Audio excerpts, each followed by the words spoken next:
Hi guys, and welcome to my first official 10-minute Bible study. I am really so excited about this. I've been planning this for a little while now, but this is the first week that I have been able to do it, so I'm ready to get it out. And today we're going to be talking about the woman with the issue of blood. Now, the reason that I wanted to start doing these 10-minute Bible studies is just because I want to be able to give something that is biblical, putting biblical principles into realistic situations, right? So I want to make it practical and just teach the things that I've been taught, and let's get to the bag and let's get to the Bible, okay? All right, we're gonna do that, okay? Like I said, I'm so excited, and if you are new here, I am Latoya Nicole. In 2018, God told me to publish a book. I published my first coloring book, and from there it has grown into my coloring book business called Entrepreneurs Color 2. So if that's something you want to learn more about, then make sure you go visit entrepreneurscolor2.com. All right, so let's get into today's message. So I'm going to be coming from Luke chapter 8, starting at verse 43. Woo, had to go get the Bible because I was just going to go straight off the dome because I know the story, so I was just going to give it to you like a story. But I guess I can read the verses from the actual Bible. It's going to be the King James Version because that is the version that I read from. I also do have a study Bible that is an easy to read version. So that can be helpful for some people as well if you're just starting to, get closer to Jesus or starting to try to understand the Bible a little more. But I'm going to be coming from Luke chapter 8. All right. Starting at verse number 43. And a woman having an issue of blood 12 years, which has spent all her living upon physicians, neither could be healed of any. So, of course, the woman, she had the issue of blood for 12 years.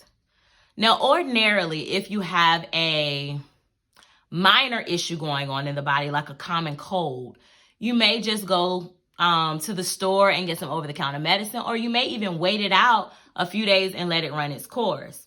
But if there is a more severe issue going on in the body, then you're most likely going to call a doctor so that he can get you an appointment scheduled so that you can get the issue diagnosed so that he can tell you the best course of action to getting rid of the issue, right?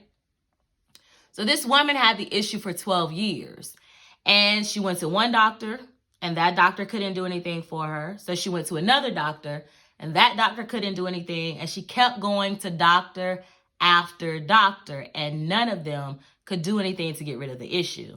In fact, one text even said, after spending all her money seeing doctors, the issue got worse.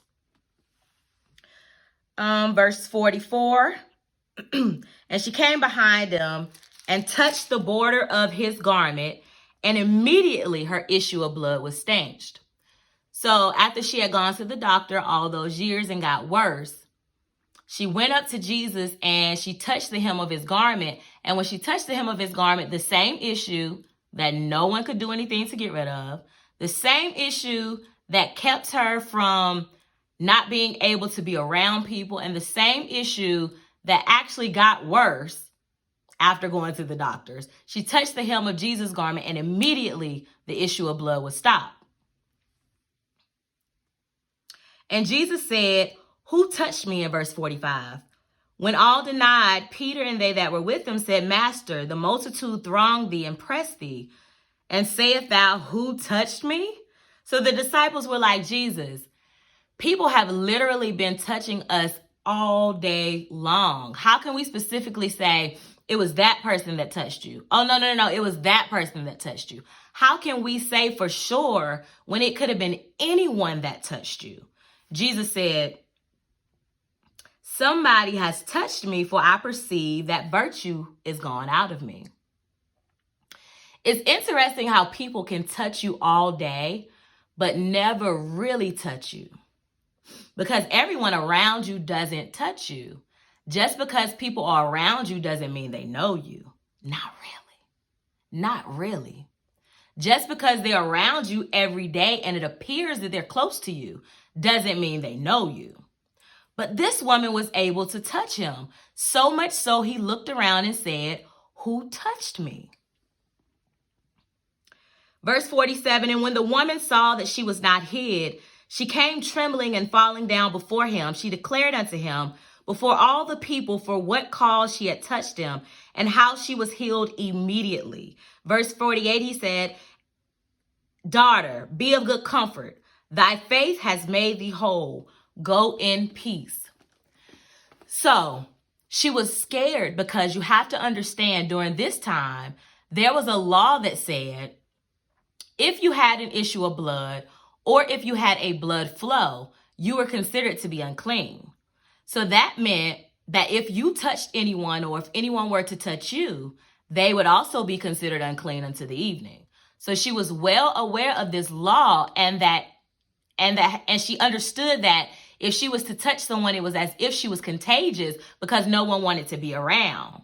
They actually had to call out before they were to go into the community to let people know, I have this, so that people could get away. It reminded me of when I was a little girl, I had chickenpox and I was in a room at my church, and they had me in this little back room and they had me back there playing Atari. If y'all remember that, listen, I'm telling my age, but they had me back there playing Atari and Donkey Kong. So if anybody came in the room where I was at, when they opened the door and they saw how I looked, they were like, oof. They would close the door back real fast because no one wanted to be around because it was contagious. And when you're contagious, it keeps you separated from people. You see, that's what issues do. Issues divide us from others, right? So her issue was dividing her from people for all those years. And ordinarily under that law, the issue for the blood flow would generally last for a woman for 3 to 7 days. But because she had this issue for 12 years, she was considered unclean the entirety of the 12 years. So she understood the law and she understood she shouldn't be touching anyone. And she knew she shouldn't be touching Jesus, but she said, if I can just touch him, I believe I'll be healed. And so she pressed through and she pressed through and she touched him. And of course she was healed. And for the first time in 12 years, someone looked at her and called her daughter. Someone looked at her and actually wanted her to be a part of their family. And they didn't care about her sickness or her illness. Also, for the first time in 12 years, she stopped focusing on her issue and she started focusing on her healing. You see, a lot of times when we have an issue going on in our body, mentally, emotionally, we're focused on the issue all day. That's what we're thinking about. It consumes us. But let's just take some time that the next time an issue arises in your life, don't focus on the issue. Focus on the healing, because that's what this woman did, and she was healed immediately. Now go in peace, and I'll see you guys next time. Bye-bye.